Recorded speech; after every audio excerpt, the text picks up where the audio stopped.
Alam nyo bang dito sa Cotabato City, meron sobrang gandang view na breathtaking. Ito po ang view na sinasabi ko. Nakadaan na po ba kayo sa Diversion Road dito sa Cotabato City? Like madaanan from Sanitarium or manggaling ka po sa Magelco? Yes po, tignan nyo po. Sa taas po ng sobrang laking bridge na ito, ganito po ang makikita nyo. Very, very maganda, nice, and sobrang 360 view niya ay sobrang ganda talaga. Kung merong apang bridge sa Siargao, sa Cotabato City, kung ma-develop ito, for sure, dadayuin din ng mga hindi lang siguro mga lokal, kundi pati mga AFAM. So, para magiging AFAM bridge ng Cotabato City. Soon, maybe, just maybe. Pero guys, I am very, very proud na meron tayong ganito kalaking bridge.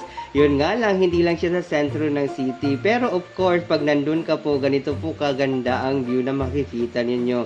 Merong malawak masyadong pulangi, merong mga farm, view ng bundok, Mount Pinandar actually nakikita dito, ang bundok ng UP, ayan tignan nyo, and ayan no, Pulangi River, tignan nyo doon sa likod kong mga palayan, ayan, so lakad-lakad tayo dahil sobrang ganda nga ng view, so hindi pwedeng hindi natin makuhaan ng like walking na view. Best time po dito ay early morning at best time din is afternoon.